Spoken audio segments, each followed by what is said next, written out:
Hey guys, this is Amber GM. I know you missed me for the past couple of months, but I'm back with our February 2022 episode of Figuring It Out with my very, very good best friend, Cami. They moved to Chicago a couple years ago, but we've kept in touch, and so I'll let them introduce themselves and then we'll get going. Hi, everybody. It's so good to be on the show. Thank you so much, Amber, for having me here. As Amber said, my name is Cami. I have lived in Chicago now for over a year and a half. I moved out here kind of on a whim after the pandemic turned my life upside down. And it's been a beautiful experience getting to know myself in my early to mid 20s in this space of the Midwest that has so much beauty, so much history to offer. I'm happy to be here. I'm happy to have you. Okay, so we already talked a little bit before, because like I said, we're good friends, but um, I just want to hear how you're arriving in this interview. I'm I'm in a particularly lifted space in my life. Um, as I mentioned, I think the last 2 years have been very hard for all of us in many different ways. And it's been especially hard. It's been hard on me in new life ways I've never experienced. And I've been kind of coping and learning to come to terms with a lot of pain that pain of loss that I've experienced. And yeah, and I think something about turning 25. I just had a birthday a week ago. Yes, happy birthday. Thank you. And so turning 25 has really changed or turned a new page. I think the new year also turned a new page. I also just came off of a trip back home to Ecuador where my family lives, and that going back to where my history started is always elevating and awakening and uplifting for me. And so all of these things, all of this newness for me has really brought in a new chapter. And I'm coming to this space feeling back in my center, feeling really grounded, feeling really awakened, which is an incredible experience when you want to connect to yourself, to others, and to the world around you, especially through art. And I think just through the humanly experience of living life. So Mhm. yeah, so I'm coming to this space feeling all of that and feeling lots of joy and excitement.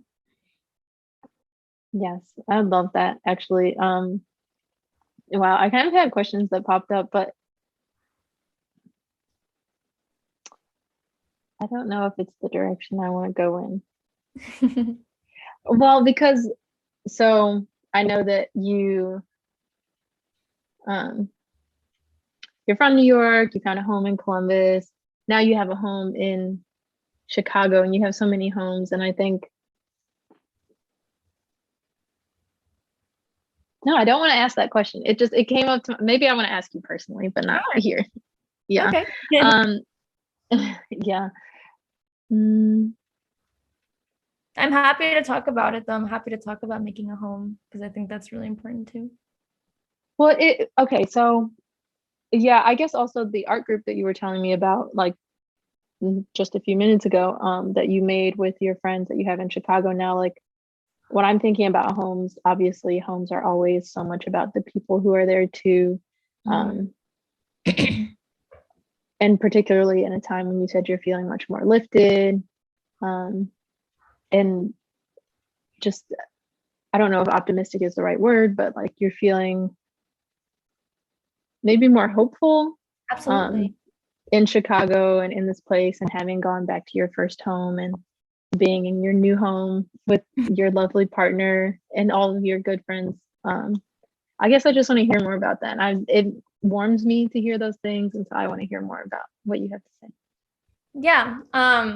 So I think about Yeah, the other day I was at work and we had this workshop about identity and anti-racism in the workplace. And one of the activities we had, which is very, very, I think, common, is to do like an identity wheel and a privilege wheel of understanding your identities and how they are situated um, in the school environment, and putting into context who you are, what power you bring, and how you use that as a teacher, as an educator. Um, and so, of course, they ask you like, what are the identities you think about often? And they had a whole list, and one of the top three I think about often is geography. And I've thought about geography all my life. When I went to college, I was very interested in geography, and yeah, just loved studying it. And it comes down to being a person of placefulness and placelessness, right? Where you know places, you know them deeply because you have a history there. You have, like you said, people there, which is absolutely, I think, the number one most important thing in making a home is the people in your community. And it's great to like have these different places because I grew up in, so the background is I grew up in New York. That's where my immediate family is. Amber and I met at Ohio State, and have lovely people in Columbus that I call my very, very good close friends. Then I moved to Latin America, and of course my all of my family's in Ecuador. I have good friends in Colombia, and now being in Chicago, I have been building a community here. And so it's been bouncing around, which brings a lot of curiosity and joy, but also a lot of pain, because wherever you may be, there's a sense of, I miss somebody, I miss something about this place, I miss the person I am in this place, I miss the people that I love from these other places, right? And so having to make a home in a place that is new to you, in my case in Chicago, is as challenging as it is beautiful. And so one way I've been able to do that is I recently had some folks come over to my place, just to celebrate life and kind of the end of like the Omicron peak and also my birthday. And so we created a space where we were just getting to know each other and feeling cozy and warm and comfy. And in that space, we started doing a little art project, and we realized the power that like art project had, which, just the background, it was like a shrinky dink. So we were just kind of drawing together and making little things from our drawings. And out of that came the idea that we all collectively came to, was like, this is really fun. I really miss feeling this way. And I want to do this again. And so we all like collectively agreed that we would see each other again, and we would have like a little art club at my place and at other folks' place to just come together and create and give a lot of time to community and creating and just having fun, you know. And as folks who some of us are artists, some of us aren't, or you know, what does that artist even mean? But like some of us consider ourselves artists, some of us don't, right? And so being in that space collectively encourages us to either hone our craft or explore something new about ourselves and explore each other and each other's identities and histories. And yeah, I think that it took me a year and a half to get there though, right? I've been here for a year and a half, and especially in the pandemic, it's been very hard to meet folks that align vibrationally, you know. And when you know, it takes a long period of time before you start to like pick up on, oh, that soul feels really familiar and good to me, and I want to meet that soul more. And oh, that other person connects with me on this level, but I feel something deeper, like I want to get to know them. And I think those people would love to get to know each other. And it's been through that very slow growth, slow process of exploration that I've been able to, you know, come together and bring people together. So that to say that I think having many homes is it's challenging, and it's beautiful. And the most important thing is being present and being at home where your body is, because my soul will always be at home in Latin America, will always be at home where my mom is. And I've had to learn through that pain of, well, my body is here, right? And as much as I want to go back, and I very much plan to go back, I have to learn to feel and think with my body too, which is, okay, well, my body is here. What can the space offer me now? How can I make the space reminiscent of the homes that I've had?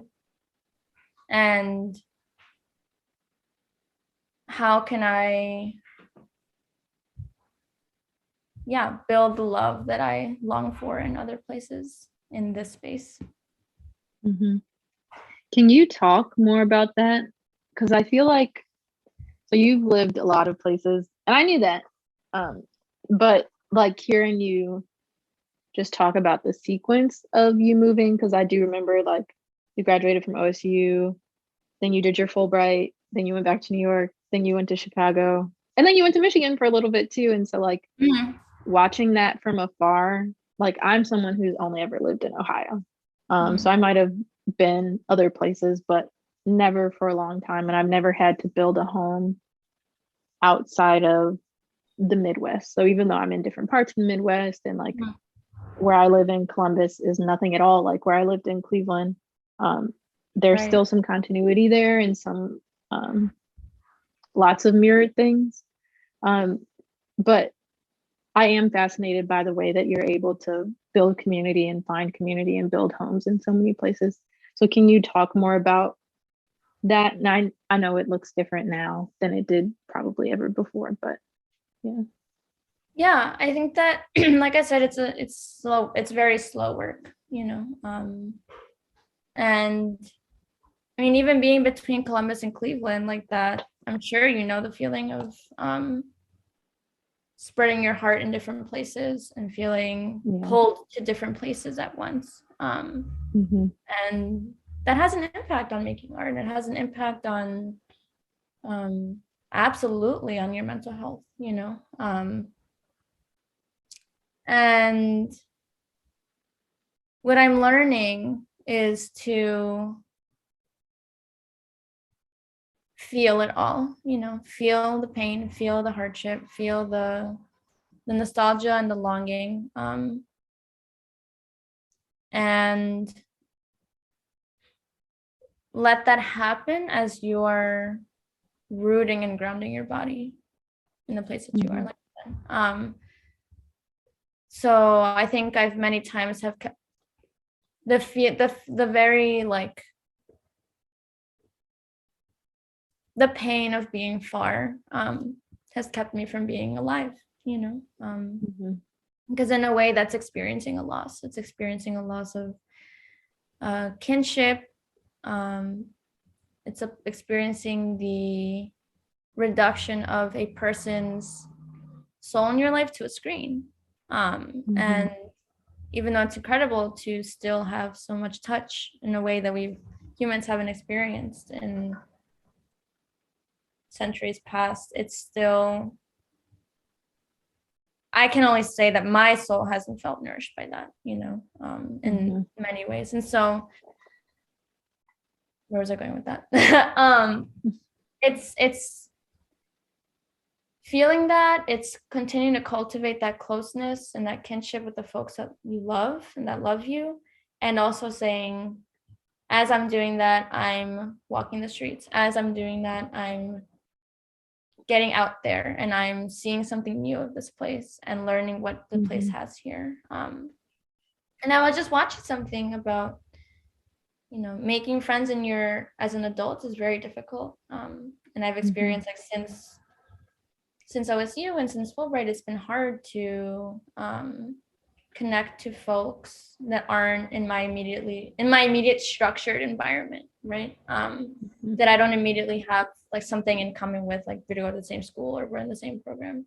And a lot of that is just pushing yourself beyond your comfort zone of getting out there and getting to know people, and knowing that that process is so messy, because you can meet folks and you can get along with folks, and folks can really have so much in common with you on right on the material level, on the visible level of we like to do the same things and we listen to the same music and this and that and the other. But it's okay that those connections don't work, or that those connections maybe aren't what your soul is seeking. And that's been something new for me to learn. It doesn't matter what our material reality manifests as, right? It doesn't matter that, oh, me and this person both really like to listen to reggaeton, right?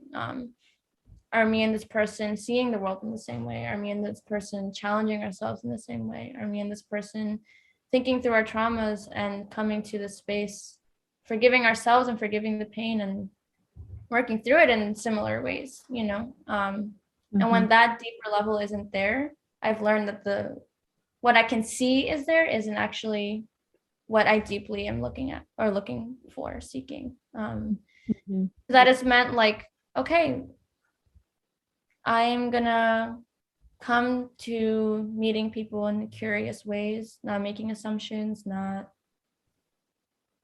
leaning on the toxic patterns of categorization that I've learned and that I've been taught, that the society teaches us as a, you know, as an oppressive society rooted in hierarchies and categorical quote unquote truths, and going beyond that and just allowing your body to do the work, your body to tell you, is this making me feel right? Is my nervous system feeling relaxed with this person? And I think that's how it's happened, you know, feeling that sense of comfort, feeling that sense of ease, feeling that sense of I'm challenged, but I'm being challenged in the right ways. And this person's doing that, and I know that person's doing that, and like saying, and then pushing yourself to say, okay, let's take this a step further. Let's see each other more. Let's hang out more. And then I think you would love this other person. I think you all would connect in this way, because I'm feeling the energy that you emit and the self-work that you're doing is coming through your pores, and it's coming through them, you know. And when you start to cultivate spaces that bring people together, that's when that like magic work happens. And that's work that takes, again, it took me 1.5 years. It takes months, it takes years. And to folks who, you know, are going through similar things, are experiencing a similar challenge of the struggle of community building, I would say that, you know, don't let that struggle keep you from realizing your fullest community building potential, because it is slow work, and it is making mistakes, and it is meeting the wrong people, and it is, you know, maybe sometimes investing a little too much into the people that are investing in you, but that doesn't mean that folks will not invest in you ever, and that doesn't mean you can't trust people. You absolutely can. You have, and despite the pain and the hurt that inevitably comes out of building relationship, you know, there are folks out there who see you and who love you, and who you will see and who will love you.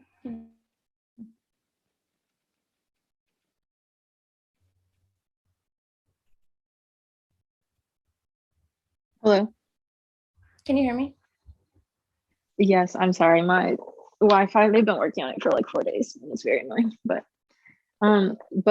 yeah, I'm sorry. I didn't mean to cut you off, but I think everything that you said, honestly, like, was what I needed to hear and was preaching to me. And if you guys don't know Cami, this is why I love them so much, because I feel like they are so insightful and just always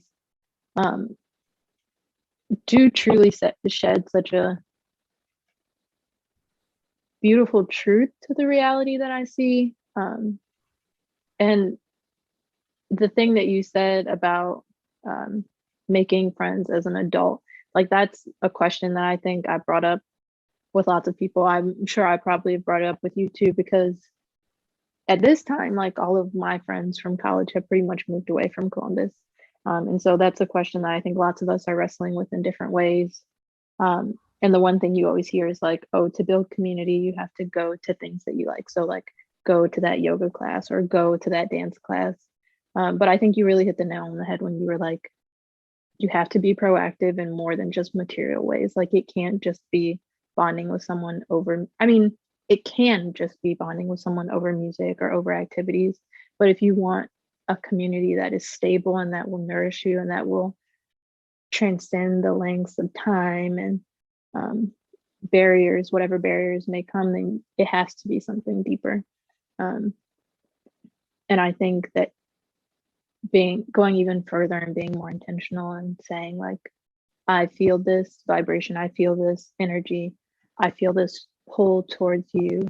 And I also know that it feeds me in a way that this other person feeds me, or it feeds me in a way that complements the work that this other person does. So I'm going to go the step further and not just build a community in my life, but actually build a community where I am so that we can all be better together. I really, really love that. And actually too, oh, go ahead. No, go ahead.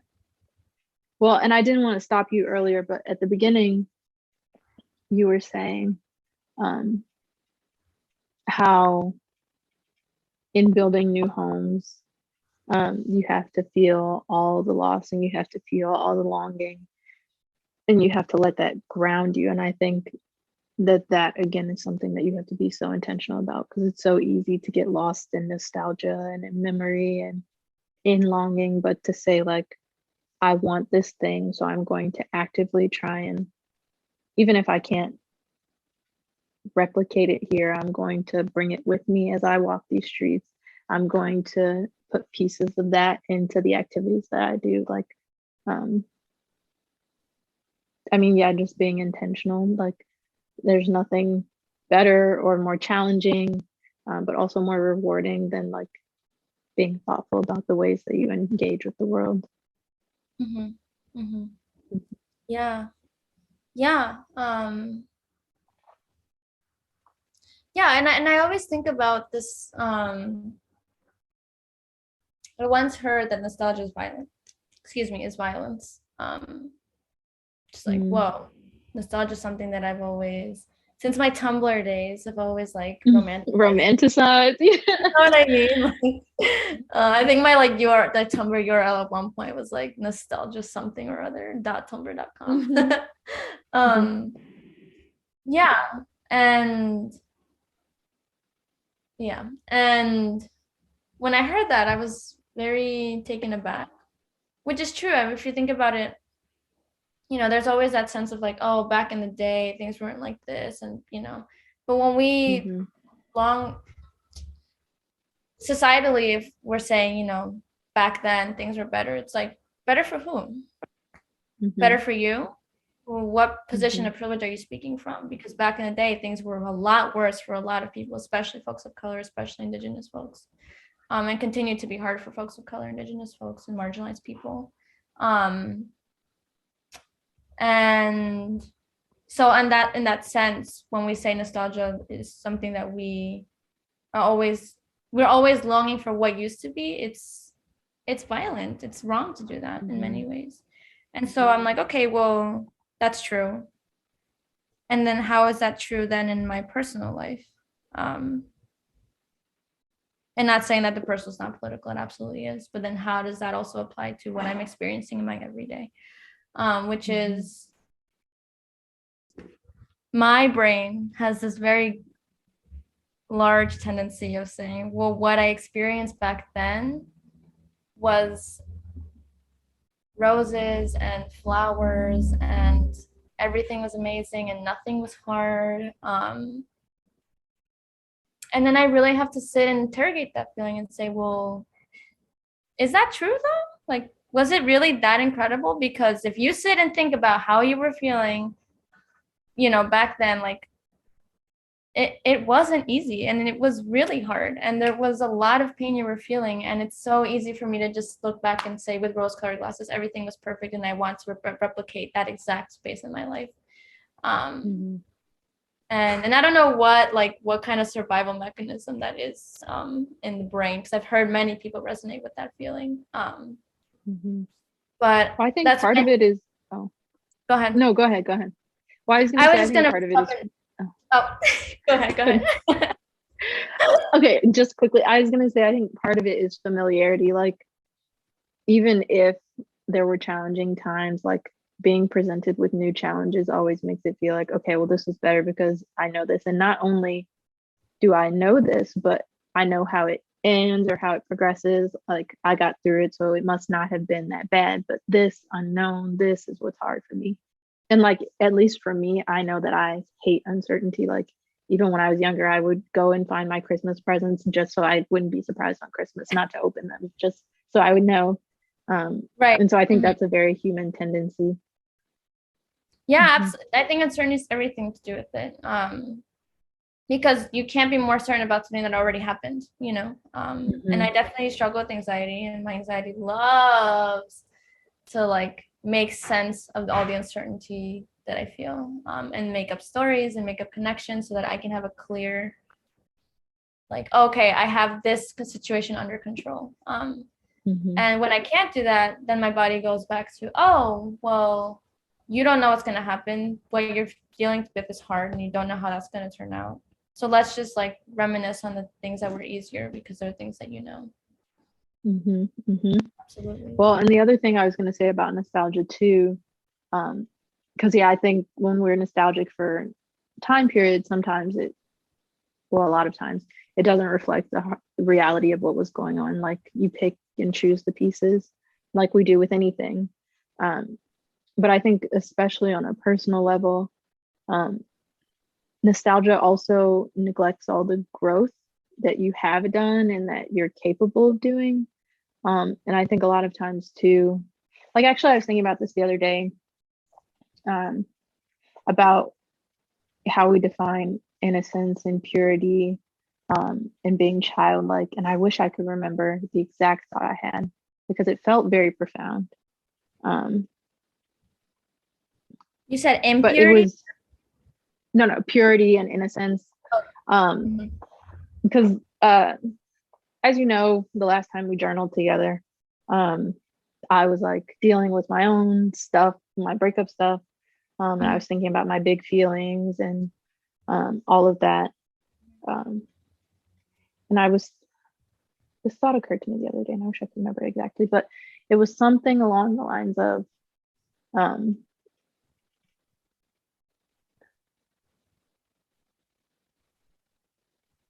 well, I guess the idea of like ignorance as bliss and children not knowing, um, and thinking that,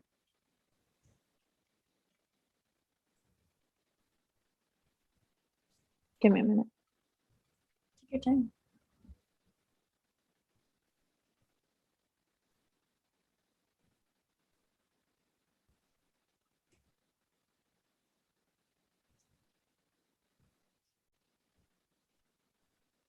Okay, well, I'm not remembering exactly, but something along the lines of essentially ignorance being akin to innocence, and that in order to be pure or content or blissful or whole, there has to be something that you don't know, that you don't understand, that you can't interrogate. Um, and it was occurring to me that I don't think that that's accurate or true at all. Um, but I hear sometimes people talking about how, oh, I want to go back to my inner child and I want to give them the toys that they wanted, or I want to give them all the laughs that they didn't have back then. Um, and I think that while there are simple joys that can help heal you and bring you closer to a more youthful self, that doesn't necessarily mean that the things, the hardships or the challenges or the growth that brought you to the realization that you needed those things, is inherently bad or makes you impure or makes you lose that luster of youth. And actually, those things were all the steps that you needed to take to get to a contented state. I guess that's sort of what I was thinking. Mm-hmm. I don't know. There's a lot. No, there's a lot there. There's a lot there. And I work with kids. And so I think about being a child a lot. I just don't know, is innocence tied to purity and ignorance? Is that what it is? I don't know that that's it,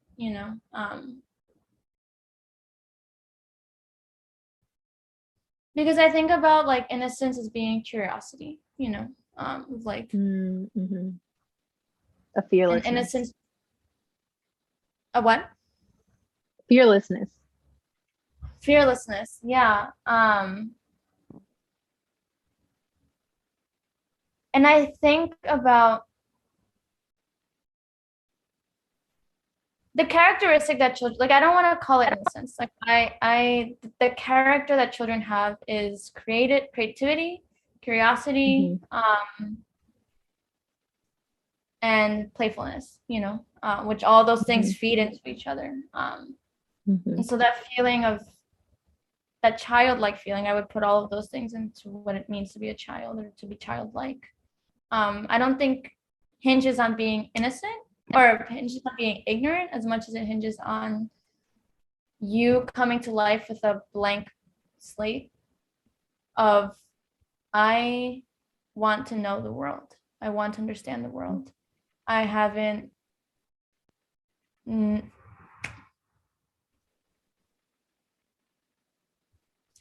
yeah, it's hard because ignorance to me often feels like a word that is, you choose ignorance, but I've learned recently that ignorance is something that happens to you without your consent necessarily.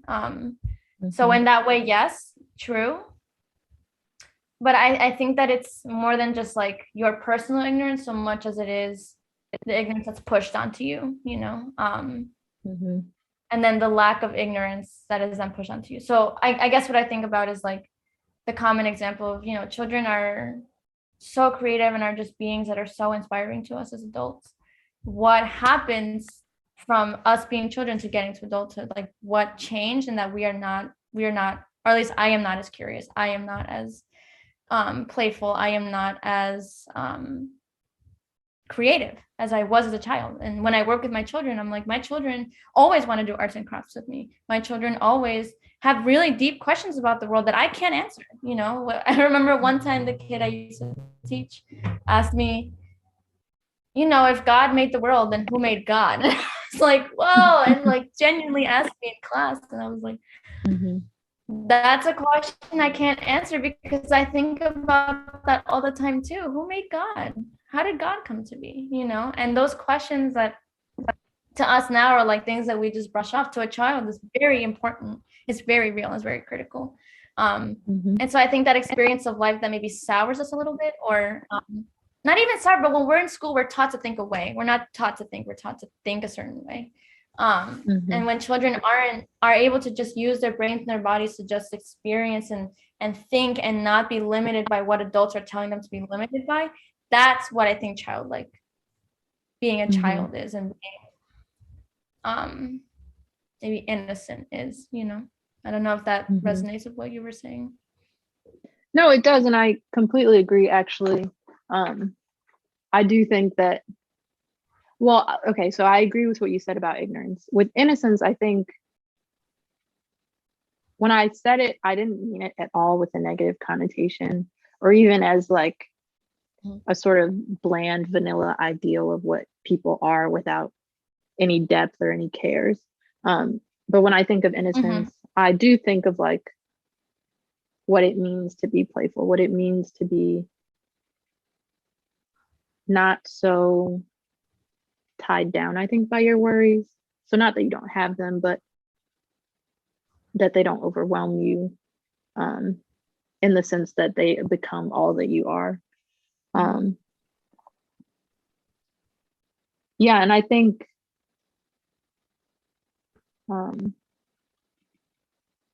the idea that I've been playing around with is that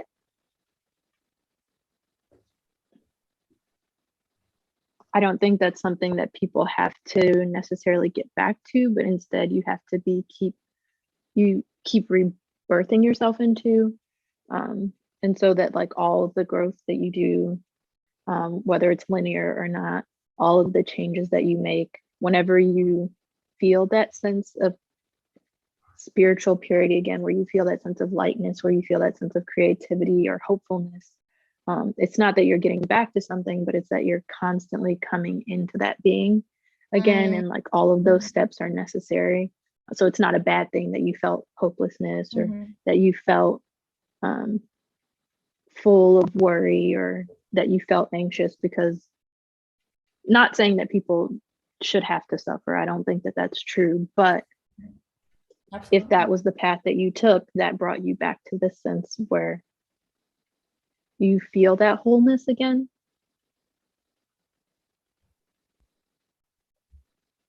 then that's real, you know? Well, but and that it's not No, a bad thing absolutely. necessarily. Yeah. Exactly. Yeah. And I think that's part of being alive is growth, is constant growth. And as someone who studies biology, that's what it means. There's like a few very important key points to what it means to be alive, what it means for something to have life. That it's made of cells, that it reproduces, that it maintains some type of stability, like a homeostasis in the body and in its internal structure. And the other very important thing is growth, you know, that thing develops. And the right development leads to reproduction, at least in humans. And so in a biological sense, like growth is so necessary for us to do, for us to be alive, which is why I love biology. I love to study the scientific understanding of life to give me another way to understand what it means to be on this earth. But that all to say, like, growth is absolutely not bad. And growth, honestly, yeah, is painful, is really hard, and leads you to an awakening of like, wow, what I went through as a child. Wow, that's really, really hard. And wow, what I'm going through is really, really painful, and I don't deserve it, and no one deserves it. Like you said, suffering is not, we shouldn't have to suffer. Humans don't deserve suffering. No one, no being deserves suffering. And in the same token, like when I do have to suffer myself, that feeling on the other side of I'm alive, you know, I'm here. That is the growth, you know. And you're so right about not going back to, but what did you say? It wasn't about going back, but it was being reborn in it over and over again. Yeah. Being reborn. And that's where nostalgia has limits, right? Nostalgia keeps you stuck. What's that? Oh. No, I was saying it keeps you stuck. Like, yeah. Yeah, it does. And it's like, I can't ever go back. And I don't want to go back, you know. And in a lot of senses, I don't want to go back to being a kid. I like being an adult. But what I do love coming back into is my playfulness. My partner and I had like an inner child date last night. We watched Harry Potter and bought each other toys, and like I bought these like snacks that like I never had as a kid, you know. And like that awakens me and makes my body feel alive to who I am now, which is I am still a child, and I will always be a child, and I don't have to go back to being to that era of my life to harness the energy of what it is to be curious, creative, and playful, you know. And that's why I'm constantly becoming, as you say. Yeah, and like we become so many things. Why can't we become the versions of ourselves that we miss or that we loved too? Yeah. yeah, so that's what I have to say about nostalgia. Yeah, I think that's beautiful, and it ties into like, you know, constantly becoming, you know, like you say, especially when we talk about artistry, like you're constant, the work of being an artist is to constantly become the artist, you know. Mhm, The work of mhm. being the human is to constantly become the human. And that's true for so much. Because art is humanity, or humanity is art. Mhm. Yeah, and it's the journey, it's that development that is the creation, you know. Mhm. Yeah. Um, hmm. Okay, well, since we're talking about becoming, tell me about you becoming a biology teacher. Let's hear about that. Yeah. Mhm. So after undergrad, I was very lucky to go into education in many different forms. I did classroom teaching, I did informal, like grassroots teaching. Even in college, I was doing like political education. Mhm. And then, as you remember, because we did that together and it was amazing. Well, I was gonna say, yeah, in Renew we had like And whole then panels I and was, stuff. So, oh, I was just saying, yeah, like, we yeah, did a you lot did of, that work. Yeah. you did that work too. And also, I don't know if you, I just found out like there are folks in OSU doing divestment again, which is like so You exciting. know what? I will send them everything we had in Godspeed because hopefully one day. Oh yeah, that's the hope. uh, yeah. So in some ways, I've been educating my whole life, but really, really coming into that formally after college and learning like, oh, this is a radical, what a radical future looks like is to build it is to educate, you know. And I learned about Mhm. Paulo Freire, I learned about bell hooks, and I was like, oh no, education as much, well, yes, no, education is like, let's not get it twisted, it's immensely oppressive vehicle. It can um be. Yeah. Absolutely, and I know that in so many ways, right? Education being a tool of the state is inevitably Mhm. from the get oppressive. However, as you said, it can be, right? It also has the opportunity to be immensely transformative and immensely um, radical. And you did freedom schools, right? I did do freedom schools and I love my babies so much. I don't, none of them have emailed me yet, but I'm sure when they're in like high school, maybe they'll reach out and be like, Miss Amber. So I look forward to the day. Yeah, exactly. So like, well, actually, I've only tangentially heard about freedom schools, but I'm sure from the name and from knowing you and the folks that have done it, it like sounds like a very radical tool of um, working with children and young people. Yeah, I think freedom schools, hmm, well, I think like all things, I have my criticisms of it, but I also have my praises. And I think it is a good program. Like, I think the national organization um, might still be nostalgic for um, politics of a time when like respectability politics was the only way to get work done. Um, but I also think even still in that, the fact that you bring programs for literacy and creativity and community building to kids in rural areas and inner city areas, um, and you make sure that everybody, regardless of their socioeconomic status, regardless of what's going on at home, has a safe space to feel those things, and you make sure that like there are trauma informed caregivers. I think that that is immensely powerful. And then I think on like individual site levels, like my site was allowed to be a little more leftist because that was the politics of the teachers there, and that was fine because it didn't disalign itself from the national politics as well. Um, Mhm. and so, yeah, I think like all things, like all educational settings, it has its ups and its downs, but it was a really powerful tool and it let me also like find healing in my classroom.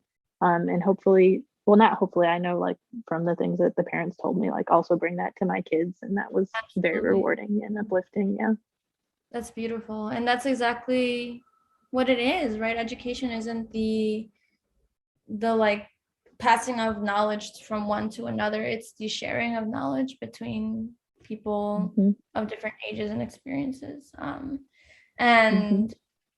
And beautiful to hear that there was trauma informed individuals on site to support students and young people. Yeah, and I think that's what it can be. You know, it has so much potential to be exactly what it should be, which is to reimagine the world. Hmm. Which we just talked about, young people are very good at doing. They are innately born with the capacity to think critically about the world and Hmm. to question why the world is the way it is. Because you're Hmm. starting new, you're a new person in this world. And it's no coincidence that young people are leading the fight for climate justice, um, for racial justice, for public health equity, you know.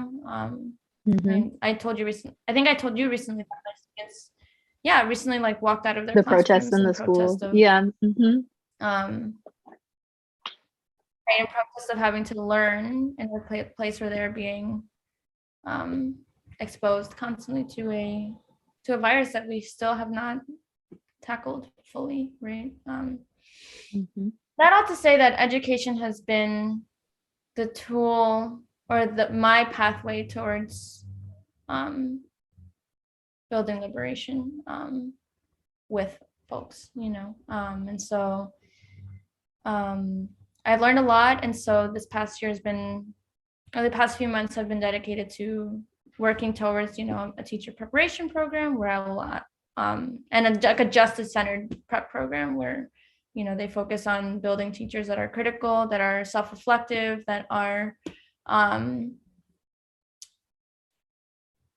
yeah, that are building justice in their classrooms, in their school communities, in the community as a whole. And I'm really excited to see where that goes. But ultimately, in this stage of my life, I want to use biology education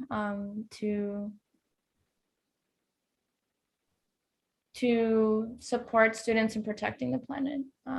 Because when we learn protecting the planet, learning about themselves, and enacting justice, because biology, science is an immense way of um, thinking about the world, and it doesn't have to be oppressive. That's the thing about science. It does, just like education, it doesn't have to be oppressive. Hmm. Science is an immensely liberatory thing that helps us to Hmm. understand our world, that helps us to confront and interrogate the conditions of injustice that people are put under, especially folks that are living in the face of environmental racism, climate change, climate migration, Hmm. right? Like that, science breeds injustice, and if we can use science to understand and then deconstruct those conditions of injustice, then we are Hmm. building towards liberation.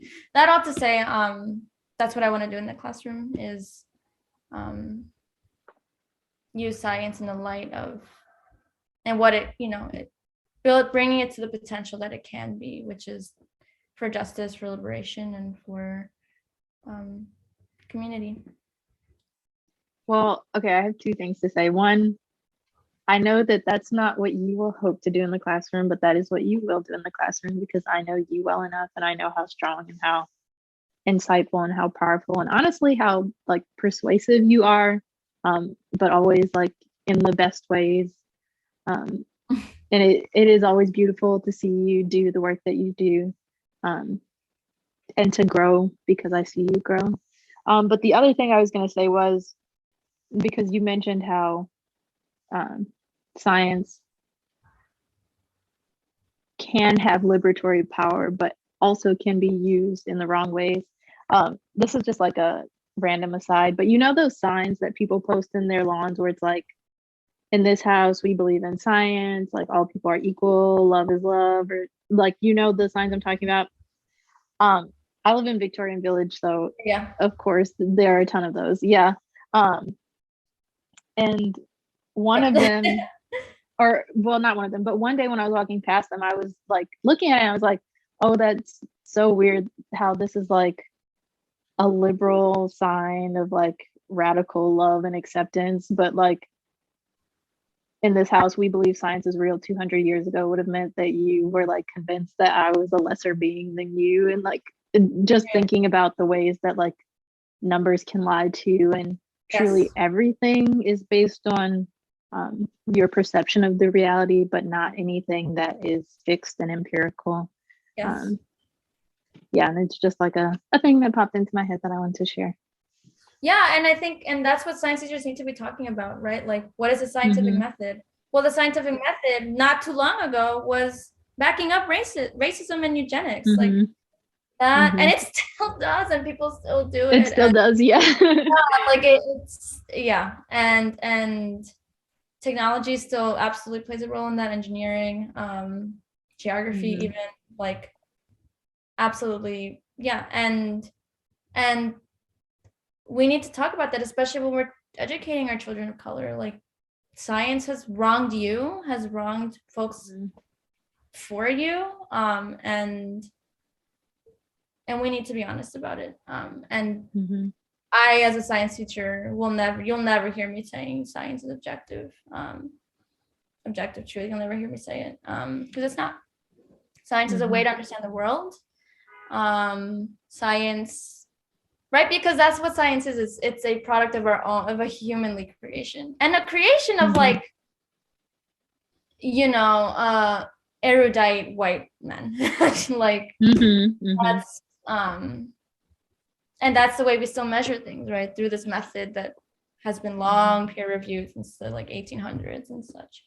I mean, even thinking about the fact that around the world we use like all of the same numbers, that's kind of wild. Like something simple like that, but even that is like such a Eurocentric view, like approach to science, and like brings such a very fixed perspective. But yeah. Yeah, and also the like idea that science is something that we recently came upon. Like, science is something new to us. We've really only been practicing it since like the mid 19th century, when it's like, I was just watching something where astronomers from 1000, like the year 1050, like saw science has existed since the dawn of humanity. Like, science, what is science? Right? Science is the ability to observe and make sense of your world, simply. Folks in 200,000 years ago were doing it. Folks 1,000 years are doing it. Folks are doing it 50 years ago, and folks still do it now in ways that are not through the academy. Like, traditional science is science, period. Indigenous science is science, period. I don't want to, like, that's the science that we need to be talking about too. And even now, as someone that is going back to science classes, and I'm sitting down in these science classes and being taught the history of science, and being told, oh yeah, like the understanding of, like, for example, I'm taking a botany class, the understanding of plants back in the 1600s was really like essentially invalid, and just but whose understanding of plants was invalid? Because indigenous medicine stays working. Yeah, and like, I'm like, okay, so herbal knowledge is so important. Herbal knowledge comes from indigenous folks, Black folks, and that knowledge has been stolen and continues to be stolen by like white, new age spiritual people, whatever. Like, that's a different conversation. Be that as it may, like, that still is science, and that knowledge is still what we use. Like, we use yarrow for tons of medicinal reasons, and yarrow grows all over the United States, and that is traditional indigenous knowledge, right? And now we use it for science research, and now we use it for X, Y, and Z, and now folks use it as like a supplement, which scientists have since proven. But like, why does science have to prove it when folks already been known that for thousands of years, so in that way, like, yeah, like, you'll never catch me saying science is objective. And that's what I want the students to understand, is that there's a history to this, and it's violent, and it continues to be violent. And also, this tool can really open up paths for you to demand the justice you deserve, and opens up a new way of, well, what is evolution and what does that mean for the role that humans have on this earth, Mhm. and how we combat climate change every day, all day, all our lives. Yeah. Okay, well, we are at time. So if there's any last word you would like to give our listeners, We talked about a lot. Thank you we for talked being about so here with much. us. Yeah. Want to say thank you to you for opening the space. Amber, this radio show is incredible and um, a way of building humanity and bringing joy to folks' lives. So thank you, Amber. Thank you, folks listening. I hope this filled your Sunday with some light and love, and that you are inspired to keep talking, keep creating, keep building community, and keep questioning yourself, the world around you, and others. So grateful to be here, and yeah, thanks. Thank you for coming, my sweet. You know, I love you. And this was honestly, I was a little nervous because I didn't do a show last month, and I was like, damn, is my show gonna fall off? But this is a great start to the year. So thank you so much for that. Um, okay, thanks for tuning in, guys. Like Cami said, sending you lots of love and light. I hope you have an awesome Sunday. And we'll see you next month on Figuring It Out.